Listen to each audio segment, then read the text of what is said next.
मालिकेच्या पुढील काही भागांमध्ये आपल्याला जबरदस्त असा ट्विस्ट पाहायला मिळणार आहे, ज्यामध्ये इरावतीचं प्लॅनिंग तिच्यावरच उलटून कशा पद्धतीने रमा अक्षय एकत्र येणार आहेत आणि त्यांचा पुन्हा एकदा सुखी संसार होताना आपल्याला दिसणार आहे। पण तो कसा तेच आपण या भागामध्ये पाहणार आहोत, तर हा व्हिडिओ शेवटपर्यंत नक्कीच बघा।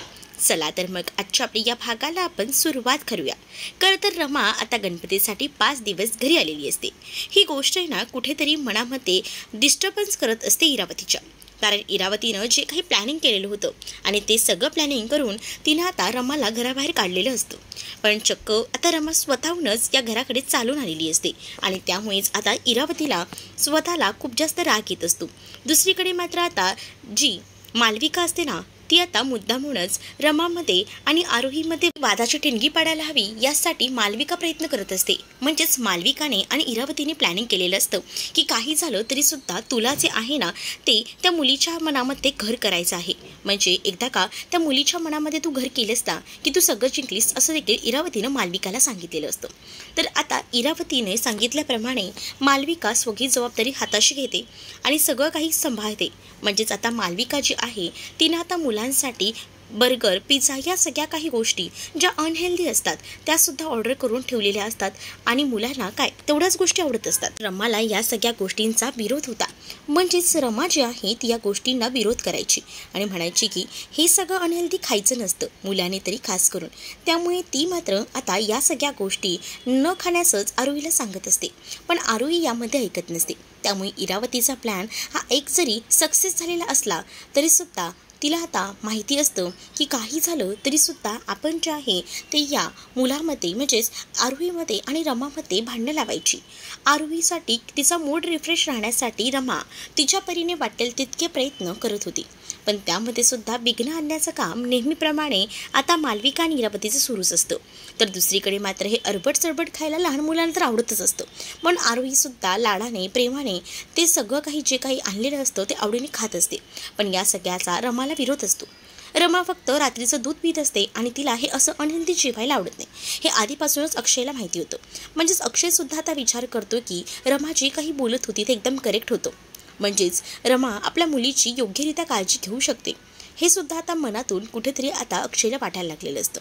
कारण आरोहीला हँडल करणं हे एकट्याने अक्षयने शक्य नव्हतं, कारण याआधी सुद्धा बऱ्याच गोष्टी ज्या होत्या त्या विचित्र पद्धतीने घडत होत्या। म्हणजेच आरोही त्यासोबत घरात बाकीही मुलं आहेत ना, त्यांना सुद्धा अक्षयला हँडल करणं कठीण जात होतं। यासाठी मालविकाला या घरात इरावतीनं आणून ठेवलं होतं, का तर ही जबाबदारी मालविका योग्यरित्या घेऊ शकते असं कुठेतरी आता वाटत होतं। आणि म्हणूनच अक्षयने सुद्धा या सगळ्याला होकार दिलेला असतो आणि त्याला सुद्धा असं वाटत असतं की नाही, मालविका नक्कीच आपल्या मुलांना वटणीवर आणेल, म्हणजे योग्य त्या मार्गावर आणेल आणि त्यासाठी प्रयत्न हे जे आहेत ते सुरू असतात। पण दुसरीकडे मालविका ही जी आहे ती इरावतीच्या सांगण्यावरना भलतंच काहीसं वागत असते, हे आता अक्षयला हळूहळू जाणवत असतं। म्हणजे मुलांना लागलेल्या या चुकीच्या सवयी ती काही सुधारायचं बघत नसते, उलट अजून मालविका बघत असते की मुलांना कसं बिघडवता येईल, यासाठी तिचे प्रयत्न सुरू असतात। जसं की या मुलांना बर्गर, पिझ्झा आणून देणं, त्यासोबत जी मुलं बाहेर शॉपिंग करतात म्हणजे तारा, पार्थ यांना सुद्धा वटणीवरती आणत नव्हती। म्हणजेच फक्त तिचा फोकस जो होता तो जवळजवळ आरोहीवर जास्त होता, बाकी मुलांकडे नव्हता। हे सुद्धा अक्षयला कुठेतरी एकदम अंदुकसं जाणवत असतं। म्हणून अक्षयही त्या गोष्टीचा विचार करत असतो की मालविकाला तर आत्याने या घरात आणले, पण आत्या जी काही आहे ती खरं तर चुकते। म्हणजेच काय तर आत्याने खूप मोठा जो काही ट्रॅक आहे तो रचलेला आहे, पण रमाच योग्य ती मुलांना वटणीवर आणू शकते याचा विचारही अक्षयच्या मनात येत असतो। दुसरीकडे आता जी रमा असते ती आता त्या मालविकावर ओरडत असते आणि मालविकाला म्हणत असते की बघ, तू जे काही मुलांचे फालतूचे लाड करतेस ना हे मुळात बंद कर, आणि मुळात ती ना माझी मुलगी आहे आणि त्या मुलीच्या बाबतीत काय निर्णय घ्यायचा आणि तिला कसं वटणीवर आणायचं हे मी बघू शकते।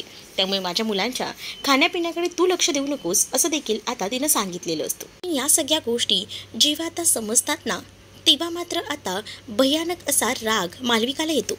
मालविका आता चिडूनच रमाला म्हणत असते की मी अक्षयची फियांसी आहे, अक्षयने मला आरोहीला सांभाळण्यासाठी या घरात बोलवलेलं आहे, त्यामुळे आरोहीच्या बाबतीतले निर्णय मीही घेऊ शकते।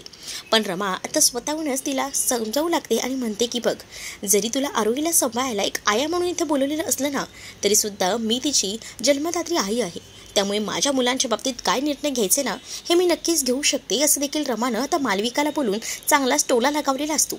त्यामुळे आता मालविका जी आहे ती एकदमच रडकुंडीला आलेली असते. तिला कळतच नसतं की या सगळ्या प्रसंगात आता काय बोलावं. ती आता शांतच राहते. तर दुसरीकडे मात्र आता मालविका जी आहे ती आता रमाला सांगत असते की मी माझ्या पद्धतीने जसं आरोहीला हँडल करायचं ना तसं करणार आहे, तुझं तू बघ. तर दुसरीकडे अक्षयने हे बोलणं ऐकलेलं असतं. अक्षयला कळून चुकलेलं असतं की आरोही जी आहे ती आपल्या रमाकडेच व्यवस्थित आणि नीट राहू शकते, म्हणजे सेफ राहू शकते, आणि बाकी इतर मुलं देखील, म्हणजेच आत्याने जे काही मॉडेल घरात आणले ना ते नक्कीच आपल्या मुलांना वाईट मार्गावर घेऊन जाईल, एवढं मात्र नक्की. हे सुद्धा आता अक्षयला जाणवू लागलेलं असतं. त्यामुळे अक्षयने या गोष्टी ऐकल्यानंतर अक्षय रूममध्ये जातो आणि या पूर्ण गोष्टींचा विचार करतो. म्हणजेच तो आता विचार करत म्हणत असतो की रमाने आतापर्यंत अर्थाला सुद्धा लहान असताना खूप छान पद्धतीने सांभाळलं होतं. तिला काय हवं नको त्या सगळ्या गोष्टी सांभाळल्या होत्या. म्हणूनच आज अर्था योग्य त्या मार्गावर आहे. अर्थाला कोणतेही खोटे गुण किंवा वाईट सवयी या तारा आणि पार्थसारख्या लागलेल्या नाही आहेत. पण तेच आता आरोही ही सुद्धा आता तारा आणि त्यासोबत पार्थसारखी वागायला लागली. हे कुठेतरी आता कळून चुकलेलं असतं अक्षयला. त्यामुळेच अक्षय या सगळ्या गोष्टींचा बारकाईने विचार करत असतो. दुसरीकडे इरावती आणि त्याचसोबत जी मालविका असते ती विचार करत असते आणि इरावती मालविकाला सांगते की आपण योग्य त्या ट्रॅकला जातोय, म्हणजे मुलांना ज्या ज्या गोष्टी आवडतात ना त्या गोष्टींवर जर जास्त खर्च करायचा, मगच तुला या घरात आणि आरोहीच्या मनात जागा निर्माण करण्याचं स्थान मिळेल. म्हणजेच काय तर आता आरोहीच्या ज्या काही आवडीनिवडीच्या गोष्टी आहेत त्या सगळ्या काही तिला सोयीसुविधांनुसार आणून द्यायच्या. मग तुला हळूहळू का होईना बघ आरोही एक्सेप्ट करते की नाही. तू मी सांगितल्याप्रमाणे वाग, मग तुझं काम झालंच म्हणून समज. मग कायमच या घरात येशील आणि कायमचं राज्य करशील, असं देखील आता मालविकाला इरावतीनं सांगितलेलं असतं. आणि त्यामुळेच आता मालविका इरावतीचंच म्हणणं ऐकते. तर दुसरीकडे मात्र अक्षयने ठरवलेलं असतं की नाही, आपली मुलगी सेफ राहू शकते ती फक्त आपल्या रमाकडे. म्हणजेच रमाबरोबर आपली मुलगी तर सेफ राहील आणि बाकी इतरही सगळीजणं बटणीवर येतील. जसं की रमाने ताराला बटणीवर आणण्यासाठी, आरतीला बोलवण्यासाठी जसं की वायफाय बंद केलं होतं, वायफायचा पासवर्डही चेंज केला होता, तसंच रमा या पार्थ तारा या सगळ्यांना नीट आणू शकते योग्य त्या मार्गावर. हे सुद्धा अक्षयला मनातून कुठेतरी वाटत असतं. आणि म्हणूनच तो आता ठरवतो की नाही, मी जे काही इतके दिवस करत होतो ते कुठेतरी या सगळ्यातून मागे फिरलं पाहिजे. का तर आपल्या मुलीला योग्य ते प्रेम, योग्य त्या गोष्टी वेळेवर मिळायला हव्या, संस्कारही वेळेवर मिळायला हवेत. या सगळ्या गोष्टींचा अक्षय विचार करतो आणि तो ठरवतो. तर दुसरीकडे रमासुद्धा आता या सगळ्या गोष्टींमुळे व्याकुळ असते. म्हणजे रमाला सुद्धा या 5 दिवसात योग्य तो निर्णय घ्यायचा असतो. म्हणजे कसं, त्याने या 5 दिवसात अक्षय आपल्याला ॲक्सेप्ट करतोय का, तरच आपण आरोहीला आणि अक्षयसोबत राहू शकतो. किंवा जर आपल्याला अक्षयने स्वीकारलं नाही तर आपल्याला साईकडे जावं लागेल. हे सुद्धा रमाला कुठेतरी मनोमन वाटत असतं.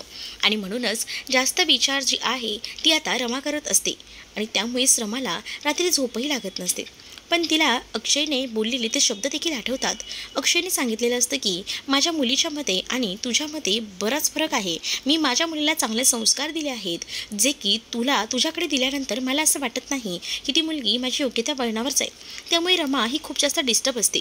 परंतु रमाला माहिती असतं की या घरात कोण आरोहीला इतकं खराब करण्याचं बघत आहे. म्हणजेच आरोहीला ज्या काही गोष्टी हव्या आहेत त्या सगळ्या सोयीसुविधानुसार मिळत राहिल्या तर आरोही ही चुकीच्या मार्गावर जाऊ शकते.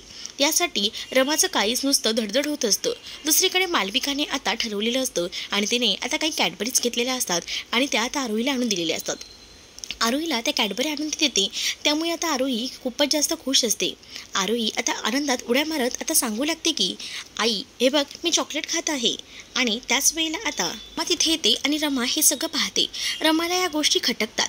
रमा आरोहीला म्हणते की बाया हे सगळं असं करणं चांगलं नाही आहे बाया, प्लीज हे नको करूस, म्हणजे हे चॉकलेट वगैरे नको खाऊस, याने त्रास होऊ शकतो. म्हणूनच ती आता समजवायचा प्रयत्न करत असते. पण आरोहीला ते चॉकलेट्स खायचे असतात. म्हणूनच ती कांगावा करू लागते आणि म्हणते की आई तू खूप जास्त चुकीचं करत आहे, मला खाऊ दे ना गं. पण आता आरोहीला रमाचं म्हणणं ऐकायचं नसतं. आरोही लगेचच रडत रडत अक्षयकडे जाते आणि अक्षयला म्हणते की बाबा मला आई बघ ना चॉकलेटही खाऊ देत नाही, मला ही आई नको, मला दुसरी आई घेऊन ये, म्हणजे मला जे हवं ते सगळं काही आणून देईल ती, असं काहीचं आता ती म्हणू लागते. त्यावर मात्र आता अक्षय जो आहे तो जागेवरच बघत राहतो.